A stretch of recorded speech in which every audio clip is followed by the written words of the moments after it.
오늘 국내 증시 마감 브리핑 시작하도록 하겠습니다. 오늘 국내 증시 같은 경우는 간만에 정말 코스닥이 코스피보다 강한 흐름을 보여줬습니다. 전반적인 수급을 놓고 보자면 좀 눈치 보기 속에서 상승 베팅에 좀 더 힘이 컸던 날이었던 것 같습니다. 수급을 살펴보자면 외국인 기관이 코스닥을 순매수하는 모습을 보였고, 개인 같은 경우는 코스피 코스닥 선물을 순매도하는 모습을 보이면서 결국 기관이 오늘 코스닥을 이끌었다 이렇게 보여지고 있습니다. 1년을 반으로 잘라놓고 봤을 때 이제 후반전이 시작인 만큼 그동안 수익을 못 내셨던 분, 그리고 혹은 수익을 내셨더라도 이제 다시 한번 시작하는 마음으로 출발했으면 좋겠습니다. 자, 오늘 그러면은 특징적인 테마 종목들을 살펴보도록 하겠습니다. 일단 오늘 특징적인 거는 비만 치료제, 그리고 제약바이오, 반도체 CLX 이런 식의 흐름이 있었고, 그리고 제가 지난번에도 말씀드렸다시피 코스피보다는 코스닥이 좀 더 살아나야 시장 분위기가 활발해질 수 있다 이렇게 말씀드렸는데, 오늘이 좀 트리거 역할이 돼줬으면 하는 바람입니다.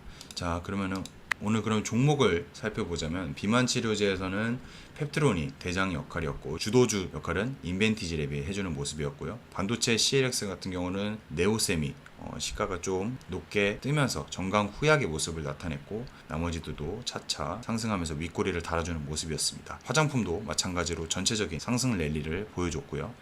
AI 반도체, 솔루스 첨단 소재가 AI 동박 납품 소식에 20% 이상 급등하는 모습을 보여줬습니다. 그리고 2차 전지 같은 경우에는 오늘 좀 전체적으로 반등이 나오는 모습이었는데요. 이게 왜 반등이 나오는지 추후에 뒷부분에 자세히 한번 설명하도록 하겠습니다. 자, 오늘 그러면은 전체적인 이슈를 살펴보기 전에 제가 한번 준비한 자료가 있는데요. 이 자료부터 살펴보고 넘어가도록 하겠습니다. 트럼프 대 바이든, 바이든 대 트럼프 대선 이 이슈가 있었는데요.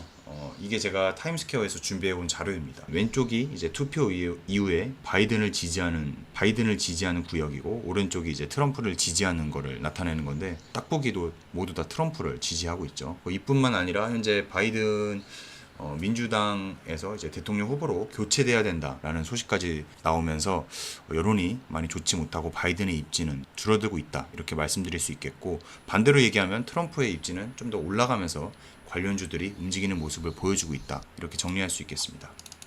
자, 이게 뭐냐면은 미국 토론했던 장소입니다. 근데 이걸 제가 왜 준비해 왔냐면은 바로 이 지역이 중요한 이유이기 때문입니다. 왜 중요하냐? 바로 이 지역이 조지아주 애틀란타 지역인데 캐스트보트 지역입니다. 캐스트보트가 모르시는 분들을 위해서 잠시 짧게 설명을 드리자면, 특정 상황에서 결정적인 역할을 하는 표, 즉 이 지역이 중요한 투표가 될 수 있다. 이 말은 즉 시청률을 올릴 수 있다. 이 말과 동일합니다. 예를 들어 우리나라도 경북 지역, 경남 지역, 그리고 전주 지역에 따라 일종의 토끼집 같은 그런 투표가 이미 정해져 있잖아요. 미국도 마찬가지입니다. 텍사스 같은 경우에는 공화당을 좀 더 지지하는 투표가 나오지만, 조지아주 아틀란타 같은 경우에는 이 투표를 보고 지지세가 바뀌기 때문에 이 지역에서 토론이 열렸다 이렇게 볼 수 있겠습니다. 이에 대한 자세한 내용은 뒤에 해보도록 하고, 차기 대통령 후보의 정책들을 한번 살펴보도록 하겠습니다. 첫 번째로 경제입니다. 바이든은 실업률 감소와 인프라, 팬데믹 이후의 경제 회복을 강조했고, 트럼프 같은 경우는 인플레이션, 생활비 상승 문제, 그리고 세경 감면과 규제 완화 주장에 대해서 펼쳤고, 특히 우리가 주목해야 될 점은 바로 건강보험입니다. 바이든은 오바마 케어 확장, 약값 인하에 대해서 얘기를 했고, 트럼프 같은 경우는 오바마 케어 폐지, 경쟁력을 통해 비용을 낮추겠다. 이게 무슨 말이냐면은, 트럼프 같은 경우는 건강보험 트럼프가 민영보험, 자율경쟁 시장, 기업끼리 가격 경쟁을 붙이겠다 이 말입니다. 그럼 결국 어떻게 되냐면은, 가격 경쟁을 보여주는 제네틱, 국내 기업도 재평가가 이루어질 수 있다 때문에 오늘 비만 치료제 관련주가 상승 요인이 됐다 이렇게 볼 수 있겠습니다. 그럼 지금부터 비만 치료제 관련주 차트 보고 설명드리도록 하겠습니다. 첫 번째는 펩트론입니다. 펩트론 같은 경우에는 주로 파킨슨병, 전립선암, 당뇨병 치료제를 연구하는 연구 개발 중인 기업입니다. 차트적으로 일단은 말씀을 드리자면은 지난주 금요일날 신고가 돌파를 하면서 머리를 빼꼼 내밀고 오늘 드디어 강한 수급과 함께 시원한 신고가 돌파 랠리가 나왔습니다. 하지만 이제 바이오주 특징이라면 특징일 수 있겠죠. 재무제표를 살펴보시면은 현재 유보율, 기업에 대한 투자 금액도 계속 줄어들고 있는 상황이고, 영업 이익률도 현재 계속 감소하고 있고 순이익률도 마찬가지로 계속 감소하고 있는 실정입니다. 이렇게 3년 연속 적자를 기록했지만 기술 수출 가능성 등으로 기업 가치가 상승할 것으로 지금 주가에 선반영되고 있는 모습이다, 이렇게 볼 수 있겠습니다. 현 시점에서는 1년간의 어떤 박스권 매물을 소화하면서 강한 수급과 함께 돌파가 나왔기 때문에 단기 트레이딩 관점으로도 괜찮다, 이렇게 보여지고 있습니다. 특히 시가를 기준으로 매매를 하시는 분들은 오늘 당일 시가, 7월 시가, 3분기가 되는 이 시가가 중요한 역할이 될 것 같다라고 판단되기 때문에 이 시가를 기준으로 단기적 관점에서 손절 라인을 46,000원 정도대로 잡으시고 매매하시기를 추천드리겠습니다. 자, 다음으로 계속 진행해 보도록 하겠습니다. 그리고 여기서 가장 중요한 거는 바로 기후변화입니다. 바이든 같은 경우는 재생에너지를 강조하고 트럼프는 에너지 독립을 위해 화석 연료를 지속적으로 사용하자고 주장하고 있습니다. 이게 왜 중요하냐면은 사실은 2차전지 섹터가 눌림이 나오기 시작한 때가 언제냐면은 트럼프가 더 이상 전기차에 대한 지원금을 하지 않겠다, 이런 발언을 하면서부터 2차전지에 대한 눌림이 나왔었는데 이 토론을 보시게 되면은 IRA 2차전지에 대한 발언을 언급하지 않고 있습니다. 왜 그런지 살펴봐야 되는데 바로 캐스트보트 지역 때문입니다.